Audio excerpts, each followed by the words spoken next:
Hello everyone, Xeno What If here. Bring in first movie of What If Lupin the Third meets the mercenary clan. Link down description of the fanfiction of this What If. Listen here YouTube. I do not own anything and this is not a scam. Chapter 1, The Encounter. This will take place in the aftermath of Transformers 1. However, no one has ever did any references to Transformers 1, so I thought to myself, why the heck not? And, yes, not to mention there will be characters from Transformers IDW comic books such as, More Than Meets the Eyes. And it will take place in Lupin the Third Part 5. Just to spice in things up a notch. 1,000,000 years ago, somewhere far away in the galaxy, a desiccated mechanical planet known as Cybertron. Where many sentient mechanical beings known as Transformers lived on the planet. Once thriving on life. However, under the control of the tyrant known as Sentinel Prime who deceived many Cybertronians with his lies. However, many Cybertronians have been split into three factions. The heroic Autobots, led by Orion Pax, now known as Optimus Prime, and the villainous Decepticons led by D-16 are now known as Megatron. However, this third faction is neither heroic nor villainous. However, it fights for true freedom, not by symbols.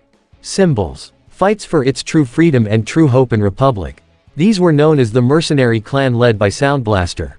Known as Soundwave's brother, went missing. Alongside a few others such as Nightbird, Jetstorm, Bugbite, Swindle. Some Battle Runner, Autobot, and Decepticons sided to fight for their own freedom as well. For them to actually have a Cybertronian of their own. Not by symbols, but by true freedom for Cybertronians to live their own desire, their own hopes and dreams. The mercenary clan always left Cybertron, leaving off-world, fighting against many of the quintessence tyranny across many planets. They had an army, but some sacrificed themselves to show hope, to show freedom upon Cybertronians, both Autobots and Decepticons. They showed them that they were fighting for something that is worth fighting for. However, the mercenary ship known as Alpha Querus, a medium-sized ship, was heavily damaged. Only with a few individuals left.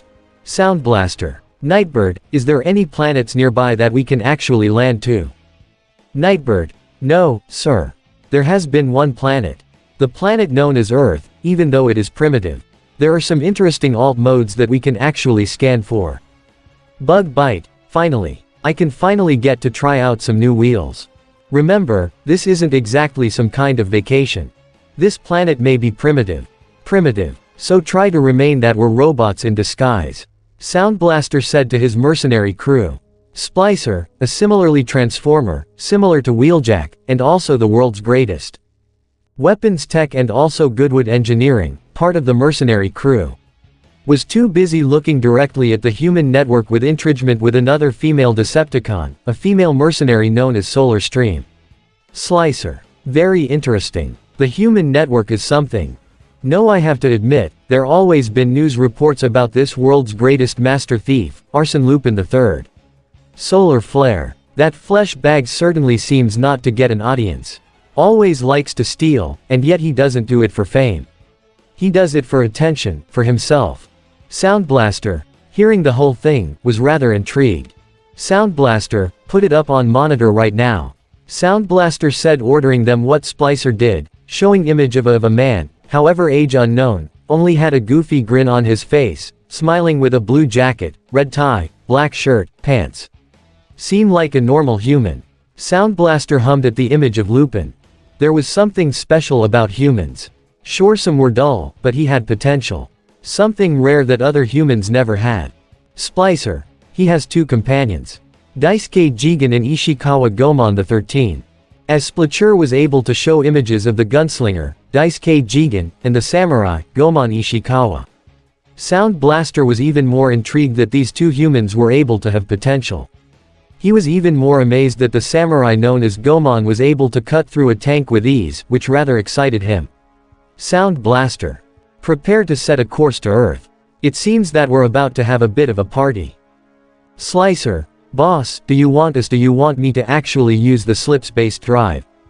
Sound Blaster. Yes. Do it. As Splicer using the controls to activate the hyper jump to Earth. Which the ship was able to get there in around 1 minute. However, they had to use the ship's cloaking system not to be caught by any human satellites. Luckily they found places on Earth that was uninhabitable. They were able to use vehicle forms. Sound Blaster scanning a Cybertruck as a vehicle form for him to maintain his disguise. Jetstorm decided to go for a jet while Solar Flare decided to do one herself. Nightbird and Bugbite also scanned some unique sports car. Splicer goes for more of a fancy kind of sports car, such as a Bugatti. At an airport, Sound Blaster in his Tesla Cybertruck disguise was still making sure that no one recognized him. Luckily, having the mercenary insignia on top of the front hood. However, he saw Lupin the Third and Daisuke, Jigen, Gomon, and a little girl, which was rather unusual. But he decided to honk his horn to get their attention. What's Lupin noticed? The Tesla Cybertruck. Lupin, well, you never get to see one of those before. What the heck is that thing? Jigen said, confused. Never seen a bizarre car like this before, Gomon said. That thing, it's called the Cybertruck. Created by Tesla. The girl known as Amy said. Lupin, a Cybertruck. How very interesting. As Lupin walked up to the disguise, Sound Blaster. In his vehicle form was a brother amazed, seeing it almost looked a little bit futuristic, but not much. Lupin, well now, looks like we really are stepping into the future. As Lupin and his gang, including Amy, got into the disguise vehicle form of Sound Blaster revving up the engines. However, Inspector Zenigata, alongside his new partner, were trying to stop Ben driving a Cybertruck, which many people recording the phones were amazed. Many comments saying like, what kind of car is that? I have never seen one like that before. Is it some new model? However, Zenigata was stronger shocked that how did Lupin was able to get a car like that. However, only for many other police cars only be thrust by the vehicle forms of Nightbird and Bugbite. In their vehicle forms, seeing that many of the police officers were confused, tried opening fire only for them to be bashed and thrashed in their cars by the mercenary vehicle forms. Bugbite in his vehicle form. Wow. Pathetic. Nightbird. Bugbite. I would recommend you better keep your mouth shut. Come on now. Let's make this way more fun for the humans. This DS in our robot form. As Bugbite drove off, Nightbird was shocked for Bugbite to show the world their vehicle, his robot form. As Bugbite in his vehicle form drove on a ramp, making everyone else look at the phone after some kind of cool stunt. But what happened next made everyone shock. Everyone who were watching this on their phones or mobile devices. Rather it's a phone, tablet, computer, laptop, or any other media for a car to transform into a robot. A committee of police officers were shocked beyond belief. Von Bite, using his energon weapons, obliterates some of the police officers. Some tried firing back, others ran, saying that they didn't want to deal with this shit. The Sanagata was even more confused. How did Lupin get his hands on robots? The only time that happened was during him when he had the red jacket. Inspector Zenigata, how the hell did Lupin get that tech? No, that's not normal tech. People who were watching this commented. Did you see that shit? I did, but I wish I wasn't believing it. That car transformed into a robot, dude. No shit. How the heck did the world's master thief get such access to such insane technology? However, the jet vehicle form of Jetstorm came above them using its magnetic ability, picked up Lupin in the Tesla, surprising him, and flew off. Bugbite ran, transformed into vehicle form, amongst the Nightbird, driving off not to be captured or caught by the police. Everyone on Earth who were watching this were completely shocked beyond belief at what they'd just witnessed. Chapter 2, Who We Are. After the whole chase scene that happened in a European airport, the news spread like wildfire about these unknown Cybertronian robots. Many news thought that they were either some kind of top-secret military robots, but on closer look, they seemed too advanced and almost act like humans. America News reporter. Who would ever expect that the world's greatest master thief, Arsène Lupin III, would actually have access to technology like this? Canada News reporter. Are these machines actually from our planet? Or perhaps maybe aliens? Japanese news reporter. Did he make contact with extraterrestrial lifeforms? The news that was actually happening was happening on a police station. Zenigata, watching this, felt a bit irritated but also intrigued by the unknown robots. Zenigata. Lupin. What exactly are you up to? And where did you find these robots? Inspector. It seems that this has made things a lot complicated for us. Yoshida. No kidding. Now what to do with Lupin and his crazy new companions of robots? And to be honest, we don't even know where they've gone to. Damn it. You're always one step ahead of me, Inspector Zenigata said to himself, a bit annoyed. Looking out of the window of the police headquarters building. Meanwhile, at the mercenaries' base ship. Lupin. Wow. Look guys, this place is so big and large. Jigen. No kidding. Why exactly bring us to some abandoned tech place like this? Goemon said to himself. Sound blaster in vehicle form. That is for you to know and for us to actually find out. Sound blaster in vehicle form. Drive next to Lupin and his gang, surprising them for him to transform into his robot form, making the group surprised. Amy was a bit surprised, but had a bit of a neutral expression. Her face. Well, now that's something you'll see every day, Lupin said. Yeah, no shit, Sherlock, Jigen said. Lupin walked up cautiously at Sound Blaster. Who or what exactly are you guys? Lupin said. Sound Blaster. My name is Sound Blaster, leader of the mercenary. You could say we're automaton beings. Sentient automaton beings from the planet known as Cybertron or Cybertronians. Bug Bite appeared. Bug Bite, but you can call us the mercenary clan. Yo, what's up, fellas? My name is Bug Bite. Only for Bug Bite to get bonked in the head by the ninja assassin. Night Bird. That steadily came out of the shadows.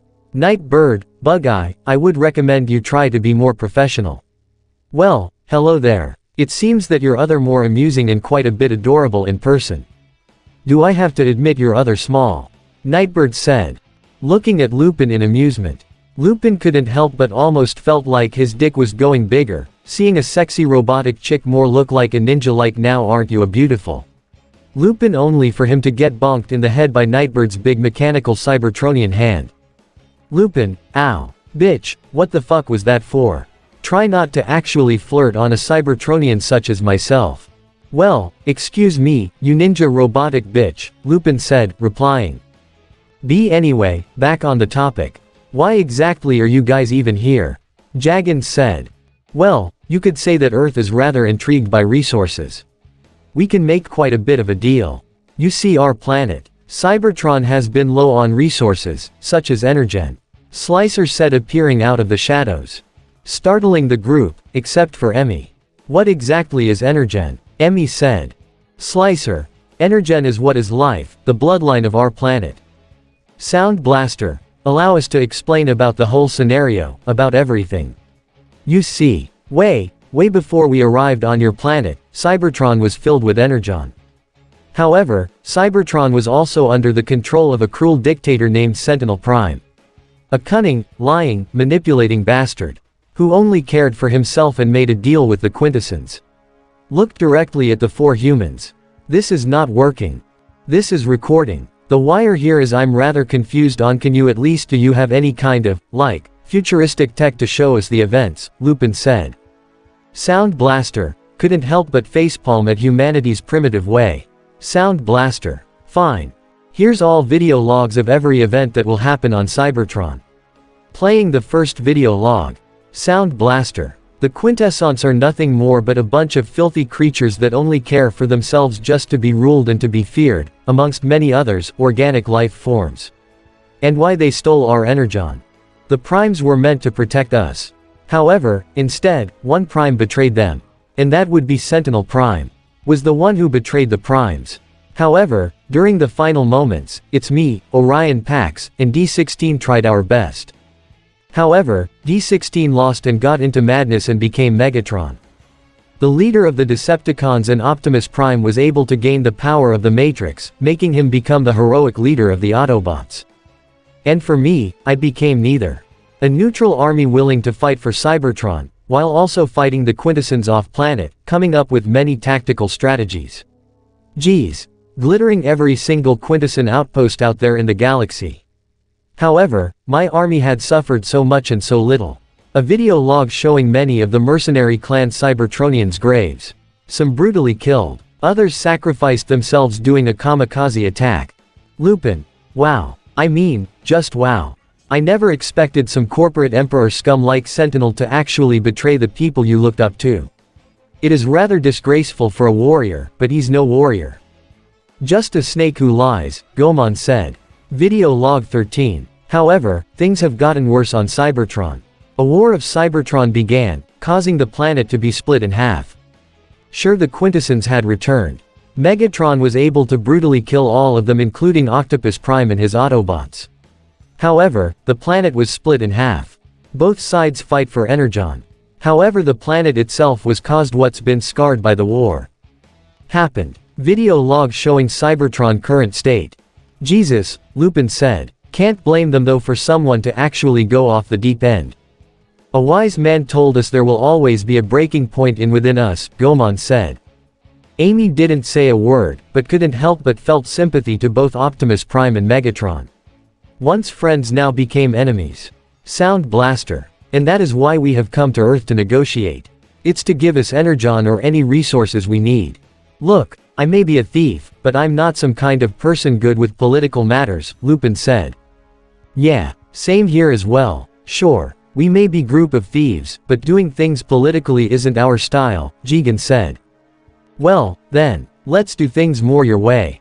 Nightbird said. Lupin, I guess I would, but for the time being, I think I have other things to take care of. Right now the whole world has their eyes on me, which that is a good thing, but also could be a bad thing. Sound Blaster hummed and thought about it. Well, it seems that there is no other option left in our disposal. I guess we can consider Earth our new home planet for the time being. Until we get some resources. Bug Bite shrugged off. Slicer. Though I have to admit humanity is primitive. Though their entertainment system is quite intriguing, Sound Blaster said, showing off many news articles while also showing off many other kinds of stuff. Such as cartoon and animes. Nightbird, it seems that your planet is rather something more than meets the eye. Lupin, was that some kind of reference? Nightbird, maybe, maybe not. Sound Blaster looked back at the Master Thief and his gang. Sound Blaster, alright, gentlemen. What exactly is our next assignment? Lupin gave out a smug grin. Lupin, well, right now. I have this thing called the Lupin game, and I'm guessing I'm gonna need your guys' help for this. Chapter 3 Unwanted Attention. After some time later, Lupin made himself present. Since known alongside many of the mercenaries. Many people started doing some theories on what exactly these Cybertronians are. There were messages saying that some Chinese government made them. Another one says, no. It was Japan. The third one said it could probably that they're aliens. And the fourth one also agreed that these mercenaries were also aliens from another planet. There had been so many conspiracies going around. The whole network on the internet about what exactly these Cybertronians were. On board the cruise ship, Lupin couldn't help but just laughed and smiled in amusement. Well, that's what I call some great viewership, Lupin said, laughing uncontrollably. Sound Blaster alongside Bug Bite, Nightbird, and Slicer were also in their robot forms on the cruise ship. Many people took pictures of them amazed and curious about them. Which Bug Bite did some flexing its Cybertronian arms. Sound Blaster was always like the DJ. He seemed that he was pretty good at music. And had his cyber training legs crossed. Many of the chicks and males liked his music. Damn, I never knew Sound Blaster was a damn hell of a DJ. Lupin said in amazement. Jigen and Amy were also rather impressed by Sound Blaster's talent of great musician. However, above the planet Earth's atmosphere sphere an unknown ship. However, this unknown ship had a sinister presence within it. Now also that it housed a group of deadly Decepticons watching the news reports about Cybertronians of the mercenary faction. The one who was on the bridge had a menacing aura, one that had the mask that has the symbol of the Decepticon. And there they are, friending with these organic filth. The Decepticon leader with the mask said in disgust, "We should go down there and obliterate them," the other one said in amusement. The one that was more like a ninja had a face mask and was a bit skinnier. Spoke in a foreign language. Which that the other Decepticons can understand.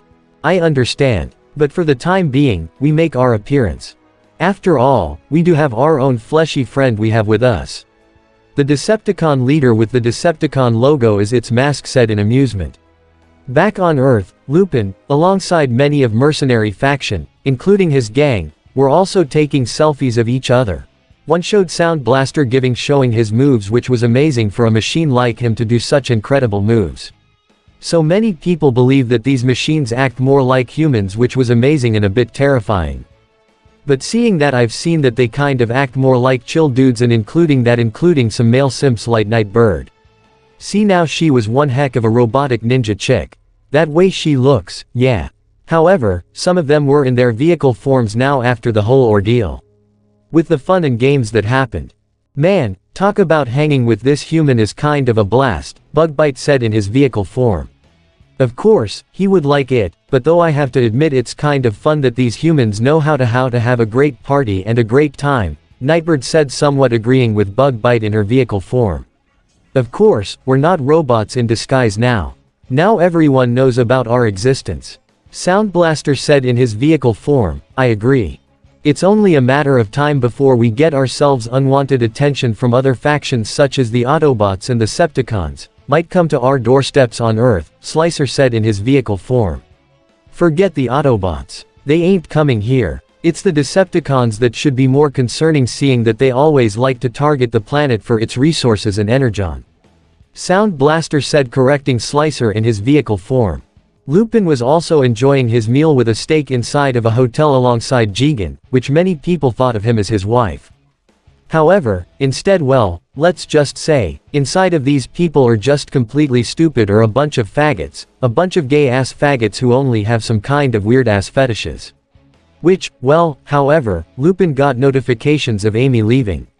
However, Lupin make a mad dash only for Jigen to actually eat his steak when he's gone. Sound Blaster in his vehicle form noticed Lupin running off. He decided to rev off his engines and drive after him slowly. A group of punks decide to surround Amy. That's the flirt with her, only for Lupin to come in, thinking that he is some big hotshot. However, Lupin explains that he is Lupin the Third, a world's greatest master thief. However, one of the punk kids tried to do a sneak attack only to be jumped by Saber. A Cybertronian Sabretooth, also known as a cassette or mini-con of Sound Blaster. Holy crap, are you some kind of robotic Sabretooth? Lupin said in surprise and fright. The name Saber. Sabretooth said, so you can talk. Oh wait, I forgot you're a robot. Lupin said, smacking his head. Actually, I prefer the term mini-con, Sabert said, looking directly at Lupin with a dumbfounded look on her face. As they were on a beach with Sabretooth, Monk signed Sound Blaster on guard in his vehicle form. Amy soon explained that either Lupin wants to have sex with him, which Lupin retorted back saying that he doesn't prefer having sex with someone younger like her. Instead, he said questioning things until shots were heard by many other thugs. However, it was a bounty on Lupin's head. Back on space, the Decepticons stopped to themselves to actually join in the bounty. However, decide to make themselves known after every one of those useless flesh bags that are assassins drop dead for them to take the money. Sabretooth was able to use blasters out of her back, shooting directly at the sniper, killing him. Lupin and Emmy got into Sound Blaster's vehicle form, driving off. However, luckily Sound Blaster was able to get out Medivh weapons from his vehicle form, shooting energon blasters, killing off many of the thugs that were after them. Or assassins. Many of the assassins are aware of these Cybertronians. They never expected one in vehicle form to have weapons like these before. Luckily for Slicer, he was able to create an EMP bomb that was pretty good for human electronics. That can only happen in 1 hour until it's gone. In the vehicle form of Bugbite was Daisuke, Jigen and Gomon were in the passenger seats in the back, driving off to a secret hideout. To make sure that they're kept away in prying eyes. However, the drone must luckily have been shielded from the Cybertron EMP. Chapter 4: Arrival of the Decepticon Justice Division. Somewhere in the desert. And Lupin was able to give out his announcement. So then many people commented about the Lupin gang, even among side comments like, do you think that those robots will actually be there as well? Who knows? After all, it certainly seems that they must be allies as well. Not to mention the way they acted more like humans. What are you saying? Really? As many of the assassin vehicles soon drive towards the location where Lupin is, making the vehicle stop. Seeing that, Lupin finally came up with a strategy for Gomon, Jigen, including the mercenary clans as well. However, some of the assassins were actually killing each other. while many other assassins were also assigned to take cover. Try not to actually or in hiding. Try not to actually get themselves caught up in the crossfire. Sound Blaster, watching this from the far distance, was rather amused that this human or master thief really did come up with a brilliant plan. I'm rather impressed. The human really is something with incredible talent and strategy, Sound Blaster said in amusement. However, Jigen took out some of the other assassins while Gomon had to deal with the guy with the fishhooks.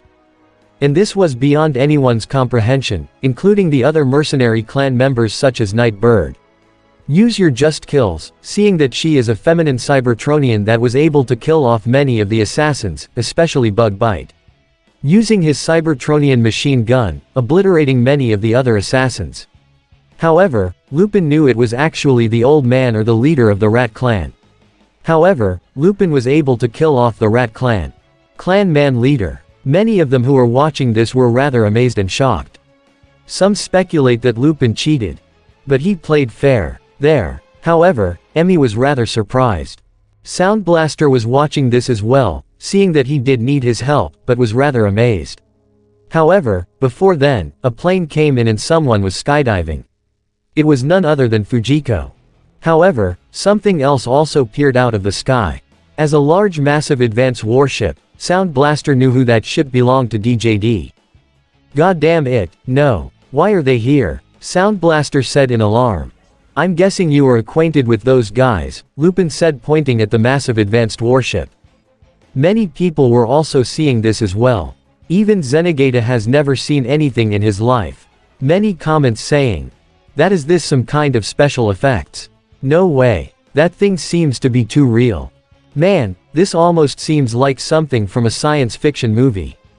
However, out from the warship came 3 Cybertronians landing against each other, especially the one that had the Decepticon insignia on his face, glaring. Many of the people across the world that are seeing this were rather scared and intimidated by the being that almost radiated nothing more but sheer malice and evil within it. Okay. I have to admit for the first time in my life, I am scared as hell. Lupin said, afraid as the drone hovered. Tarn, the one wearing the mask, looked up and soon introduced himself. People of Earth are humans.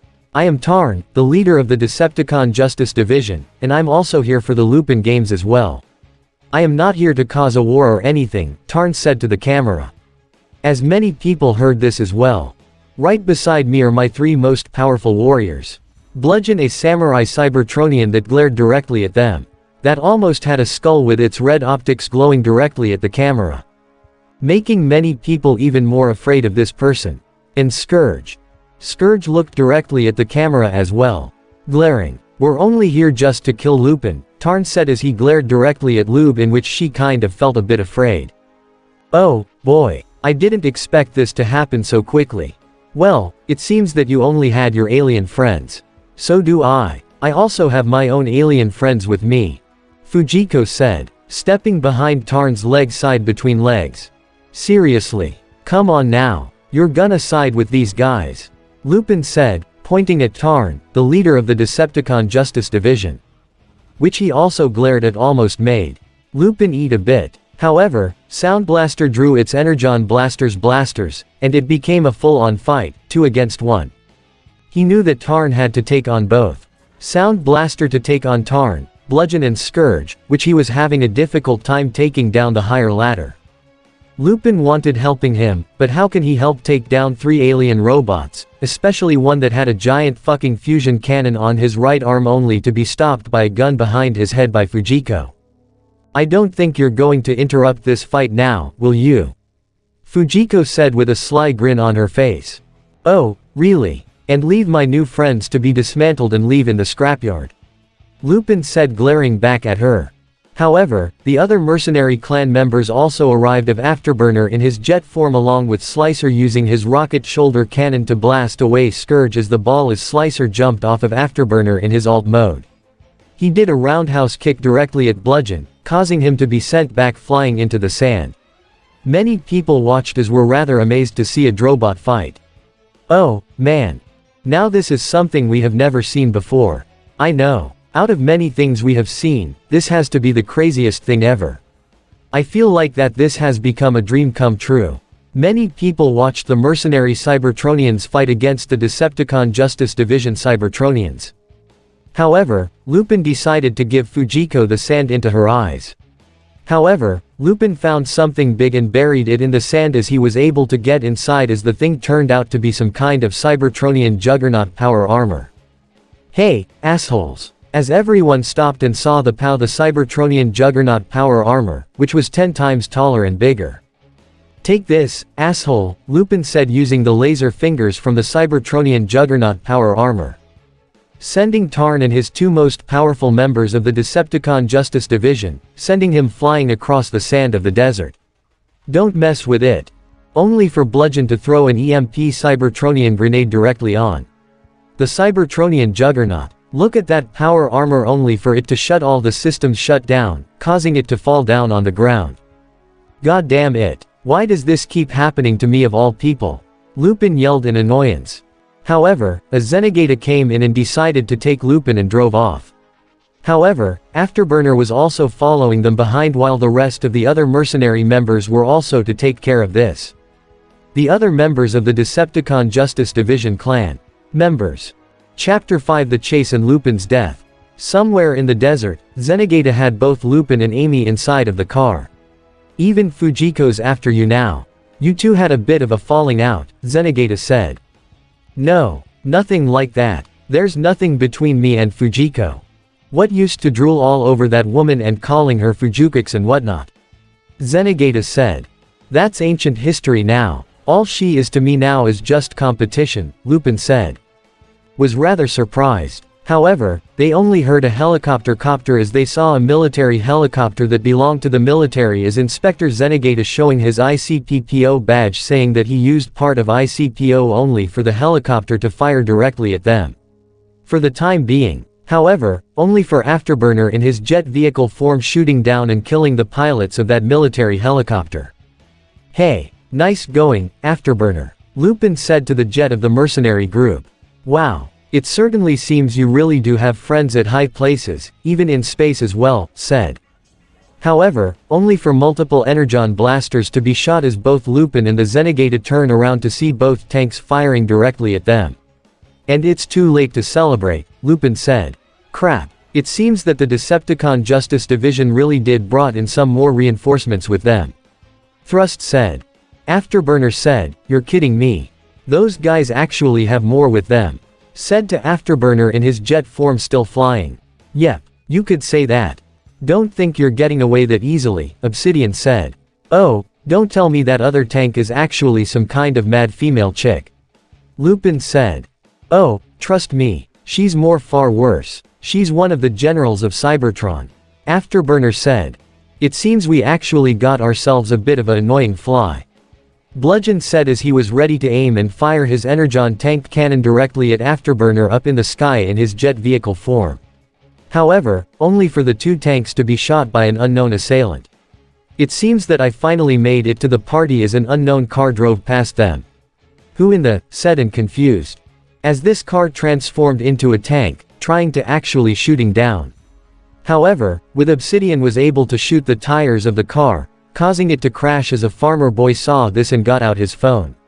However, 6 shots in his tank form transformed into his car form, causing to spin around, causing a sandstorm for the 2 Decepticons in their tank vehicle forms to actually unable to see for him to disappear. "Blasted. He got away," Obsidian said. "Patience. Right now, we have to report this back to the boss," Bludgeon said as the both vehicle forms of Bludgeon and Obsidian drove off. Somewhere in the forest, they were able to set up camp for a time being as both Afterburner and 6-Shot were keeping guard. Amy was rather even more amazed, but had a bit of a neutral face seeing the mercenary Cybertronians. "So I'm guessing that you two must be acquaintances or something," Lupin said. "You can say that. 6-Shot here is a jack of all trades," Afterburner said, pointing his Cybertronian finger directly at 6-Shot. "You don't say. I'm rather intrigued now," Lupin said, even more intrigued by the new mercenary Cybertronian. "Oh, trust me. 6-Shot here is more like a complete silent ninja. Can always know how to trick his opponents as well. Not to mention, unlike the rest of us, that we can transform into 1 vehicle form, he can transform into 6. Afterburner said, surprising, Lupin and Zenigata as well. That a Cybertronian that had 6 alt modes instead of 1 was rather surprising, but also amazing at the same time. So what exactly are these alt modes he had? Lupin said, curious. Well, the first alt mode is a car. Second is a tank. Third is a jet. Fourth is a wolf. Fifth is a gun, and sixth is a robot form. That's how it gets the name 6-shot. Afterburner said to Lupin. Wow. Having 6 alt modes is rather kind of amazing, but also dangerous at the same time. I was a former Decepticon, but now became a mercenary. To be honest, with the whole ordeals, how the Decepticons did things, I resumed and resigned. 6-shot said. No kidding. Lupin said. The next morning, Lupin, Zenigata, and Amy inside of car vehicle form of 6-shot and Afterburner up in the sky patrolling the area as they finally came across. It's the border area and seeing Inspector's companion with them as well. However, it couldn't help but celebrate. However, celebration was cut forth by a sniper. However, Lupin had a plan, but it was kind of reckless. So he decided to consider making himself as the bait. Sound blaster. I mean, Afterburner and 6-shot transformed into his jet form flew across the border. However, they were kinda concerned for Lupin. However, Amy and Zenigata made it back. However, only for one sniper bullet killing Lupin. As many comments saying, is he dead? That's blood, isn't it? Amy was shocked to see Lupin died. If this was really the end of the world's greatest master thief, Lupin the Third, to die so easily. Chapter 6 Lupin is alive. After the whole mess with the Lupin game. However, many of the mercenary Cybertronians, including Goemon and Jigen were in hiding for the time being. Trying not to actually get caught. However, with Inspectors Zenigata and Guro, was at the chief's office. Inspector, you're going to be working from now on. Guro protested at this. But, sir, that's simply not fair. The inspector was trying to arrest Lupin, Guro said. And it was broadcasted to the whole world. And it certainly seems that he was trying to assist a known criminal, the chief said, even more angry. As the chief calmed down. You have been time and Lupin is dead now. Enough is enough. I understand, sir. Zenigata said. Inside a motel. Was having some meal with noodles as Amy was actually also eating. However, Zenigata knew that Lupin never dies that easily. He always knows that he's alive out there somewhere. However, especially with his new allies of Cybertronians of the mercenary clan with him. Yeah. The next day came and Zenigata left the house as Amy used her hacking system. Was able to found out the 3 guys that were able to 2 guys and 1 woman, which the first one being Chuck Gale and another guy dressed up as some goth emo girl, and the third one being a female. However, Chuck, what's interesting is who in the world's underworld. However, Howard, the bus tucker to some abandoned place as Chuck noticed this as well. Chuck was able to lure Amy into some kind of trap as waters flood the area. However, as the room flooded. However, that's a phone call. Chuck was able to answer the phone. However, only for being one of his guys. However, many of the phone information about them was being posted online. However, with the gawk emo girl cosplay, ran away. However, running towards where she was being tortured. However, Chuck thought it was actually Amy, also known as Underworld, only for to be someone else familiar. As it turned out to be, none other than Lupin the Third. No way. Lupin the Third, Chuck said, even more shocked. Not even believing what he's seeing. Chuck was even more shocked, pointing the gun directly at him. However, when he looked the phone, he was even more shocked and disbelief beyond anything that the whole thing was nothing more but a setup. I knew all about your little trap after all. Your so-called Venom Wallaby with underwater effects. Explained that the whole thing was nothing more but a setup and to fake his debt. Chuck was even more shocked. However, with the gawk emo girl running. However, only for the gawk emo girl, the cosplaying man, to actually be stopped by Bug Bite. Jigen on top of a roof with a sniper rifle couldn't help but be smugging. Don't think you're going anywhere as Bug Bite aimed his directly at him. Please don't hurt me. I'm sorry. The gawk emo girl, man cosplayer, said begging for his life. However, with the lady at the library, however, was encountered by Goemon. Move and I strike, Goemon said. Back with Lupin. We were able to get your partner's location as well, Amy said. And including my new Cybertronian companions are also taking them as well. Chuck was panicking, as Zenigata was already himself frightened that he knew that Lupin never died that easily. As Chuck was trying to bribe Inspector, but Zenigata knew that he doesn't take bribes to scumbags like him. As Army and Zenigata and Lupin left the scene of the crime.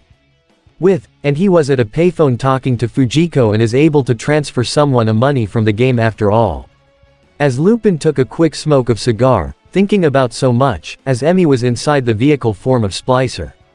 Yes, sir. Sometime later, Lupin and Chicken inside of the skies of old men actually got some spices. And outside of the restaurant, as to give Pepper, as eating some kind of European shop. However, they wonder what exactly happened to Amy.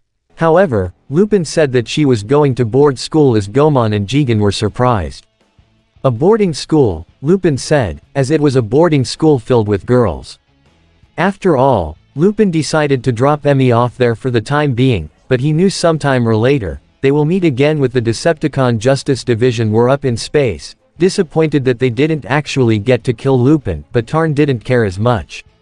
There will always be a next time, this is only just the beginning, Tarn said. With Lupin and his gang alongside the mercenary clan. However, only Sound Blaster and Splicer in their vehicle forms outside of the hotel in the parking lot. Ready for the next heist to begin. And this is the end of Act 1. And this is the end of the first movie. Do not forget to leave a comment down below and subscribe to the channel.